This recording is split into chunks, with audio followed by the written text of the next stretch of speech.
السلام عليكم ورحمة الله وبركاته. ازيكم عاملين ايه؟ لو مهتم بالجديد والمفيد في عالم التطبيقات اشترك في قناتي. في قناتنا بندور كل يوم على الجديد في عالم التطبيقات واللي بيوفر وقت ومجهود عليك. مش محتاج تتعب نفسك، كفاية تشترك وتفعل الجرس عشان يوصلك شرح الأحدث التطبيقات المحلية والعالمية لتغيير استخدامك لتليفونك. تطبيق النهاردة يا جماعة هو دراجون باس بريمير.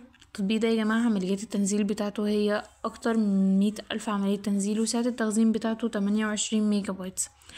طيب التطبيق ده بيتكلم عن ايه يا جماعة؟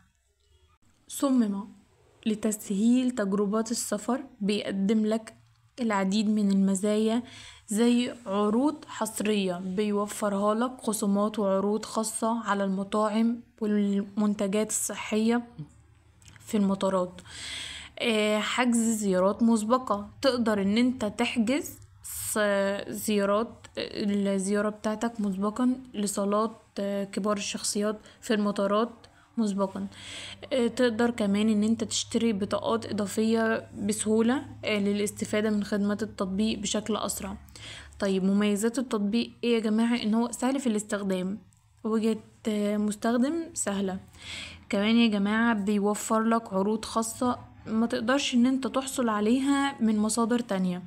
بيوفر لك وقت وجهد من خلال حجز الخدمات مسبقا. عيوب التطبيق ايه يا جماعة؟ الاعتماد على الاتصال بالانترنت بشكل مستمر عشان يشتغل معاك بشكل كويس. كمان يا جماعة انه في بعض الميزات مدفوعة، لازم ان انت تدفع عشان تحصل على الميزات دي. كمان يا جماعة العروض بتاعته بتكون محدودة، وجميع العروض متاحة وجميع العروض ما بتكونش متاحة في جميع المطارات. طيب آراء الناس ايه؟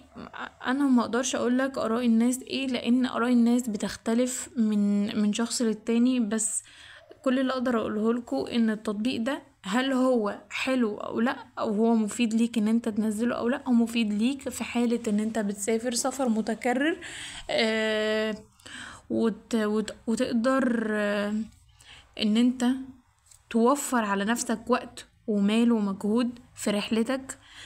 وتقدر ان انت تقيم التطبيق ده لو انت استخدمته. يا ريت يا جماعة اللي يستخدم التطبيق ده او ان هو نزل التطبيق ده يا ريت يعرفنا تجربته كانت ايه. عايزة اقول لكم يا جماعة ان قناتنا هي المكان الوحيد للكلام عن التطبيقات بدون تحييز لاي تطبيق. كل واحد في قناتنا هيقول تجربته الحقيقية في التعليقات، هنثبت تعليقه علشان الكل يستفيد من تجربته، سواء كانت التجربة دي ايجابية او سلبية. هنستنى تعليقكم لان تعليقكم هيفيد غيركم. استنوني في تطبيق جديد، مع السلامة.